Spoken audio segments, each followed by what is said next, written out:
The third season of Jujutsu Kaisen is no longer an anime.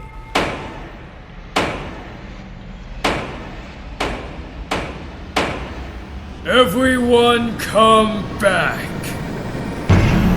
We're having a retrial!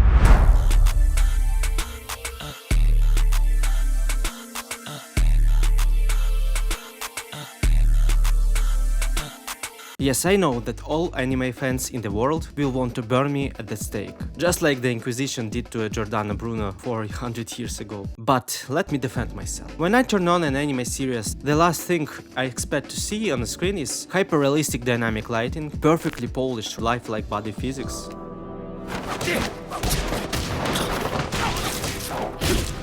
and, of course, a 3-minute, incredibly intense dialogue scene, shot in a single take from a static angle. We should have gotten used to this by now, but recent anime has truly become much more spectacular and beautiful than it used to be. There are a few reasons for this, but the most obvious one is that the anime market has reached its financial peak. The total market value of the Japanese animation industry was estimated at $25 billion 2 years ago. This brought more investors into the market, like streaming giants such as Netflix. Many of them are ready to invest more into high quality and expensive products, and a select few demand that studios give 200%. Of course, there is a flip side to this coin. While top tier anime series look better than ever, the average quality of animation has actually dropped. This crisis is mainly caused by market oversaturation. There are simply too many titles coming out, and not enough hands to draw them all. This leads to moments like what we saw in the third season of One Punch Man, where instead of actual animation, they just slid a static PNG image across the screen. Just to give you an idea, Studio MAPPA, the team behind Jujutsu Kaisen, works on about 5 series a year. Meanwhile, JC Staff, the studio that gave us the second and the third season of One Punch Man, works on 2 times as many. And yet, even MAPPA, considered the current industry leader in quality thanks to a Chainsaw Man, Jujutsu Kaisen and the stunning Vinland Saga, suffers from the exact same issues. Animators often face brutal crunch times. They are clearly underpaid. The studio is forced to rely heavily on foreign freelancers. MAPPA actually got incredibly lucky with that last point during the production of Jujutsu Kaisen's third season, but we'll get back to that a bit later. Because of overwork and crazy schedules, animators literally don't have enough time to finish some episodes before they premiere. During the run of Jujutsu Kaisen Season 2, one of the key battles was broadcast completely raw and unfinished. They fixed it later for the Blu-ray release. Just think about how ridiculous that sounds. We've reached a point where anime is being released like Cyberpunk 2077, banking on 1 million patches in the future. Still, when we talk about Studio MAPPA, we expect an animation masterclass by default. Even while watching the first season of Chainsaw Man, you could easily think it was a more prestigious project in their arsenal. Unlike other popular shonen, the Chainsaw Man adaptation felt like something stuck right between animation and pure cinema. Instead of super bright color palette, it relies heavily on muted, grayish, sepia and cold tones. The animators try to realistically simulate camera work, using careful background blur, mimicking real lenses and a shaky cam effect. What amazed viewers wasn't just the action, but the focus on micro movements and the high level of detail in the most routine everyday actions. The way a character makes coffee, brushes their teeth, or lights a morning cigarette.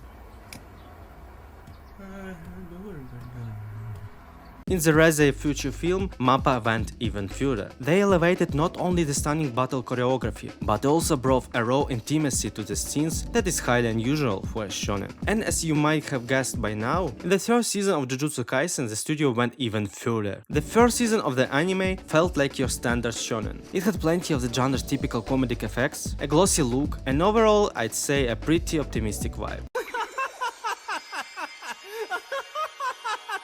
The events of the second season felt as if Harry Potter viewers jumped from the very first movie straight to the last one. It is an absolute doomer piece of media, where key characters die one after another, mass destruction wipes out thousands of civilians, and there is absolutely no room for hope or joy. But if you ask me to describe the overall mood of the third season, I won't be able to. The season is directed by the young animator Shota Gosh. He worked on the previous season too, but as I mentioned earlier, overwork and a lack lack of resources kept it from being perfect. Here, however, and I really hope this is true, things turned out completely differently. He is the one who almost single-handedly created all the storyboards for the adaptation. He also directed amazing DOP and the ED.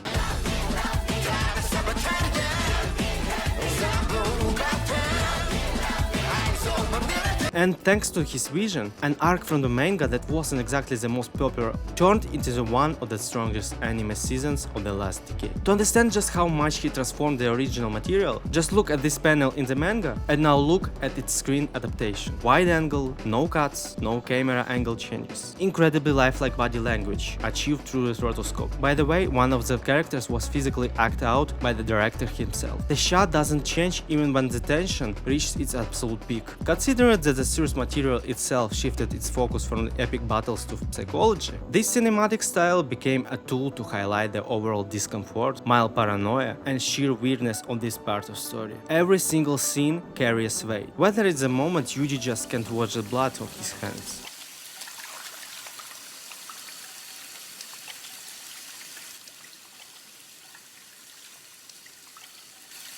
Or the short but terrifying flashback of Toji, or that nerve-wracking episode where Naoya, sensing something is just wrong, just runs his foot over the piano keys. Drop a like on the video if you also can control your leg. Remember the backstory of the Lawyer Higuruma, which is directed like one continuous indie film with weird angles, shooting objects through reflections, and a heavy focus on character psychology. As the classics say, absolute cinema. And that's not even mentioning the homages to scenes from Ghost in the Shell, Christopher Robin, and probably the most obvious one, Quentin Tarantino's Kill Bill. This wasn't just the director idea, of course. Gege Akutami, the manga's creator, also loves movies. But it was Gosho Zono who made the cinematic feel the season's strongest feature. And after the season wrapped out, rumor has it the director left MAPPA. Word is that he's already been snatched up by Illumination, and now instead of animating another massive Sukuna fight, he'll be helping draw minions.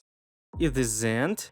Yes and no. Considering how the anime industry relies on young freelancers, it's getting easier to find incredibly talented hidden gems from all over the world. One of the best fights of the season, between Higuruma and Yuji, was animated by a young Chinese animator Nyan41, and it looked almost too unusual. The camera angles, the body movements, the pacing and the dynamics, it all feels incredibly fresh. Even though the key animators had to clean up quite a bit after their young colleague, including his signature facial expressions. Of course, there's always a hope that Gosho Zono will finish what he started, but not as a director, rather as showrunner, because just way too much depended on his personal vision. It was his obsessive control and unbelievable productivity turned the Jujutsu Kaisen anime adaptation into what is probably the most unique mainstream shonen. But this is all just speculation and reading tea leaves. Here are the facts. First, Jujutsu Kaisen didn't die after the previous director Sangu Park left. Second, MAPPA's ranks still include some of the best animators in the world. And third one, the series itself is a highly prestigious project for the studio, and they are pouring all their resources into it. We have even more battles ahead of us. For example, the final fight with you know who takes up about 13% of the manga's entire length. Even if Gosho Zono is gone for good, we still have guys like Nyan41 who are fully capable of polishing the most crucial battles to perfection. So that's the situation. Let me know in the comments what you think about this season. What are your favorite moments?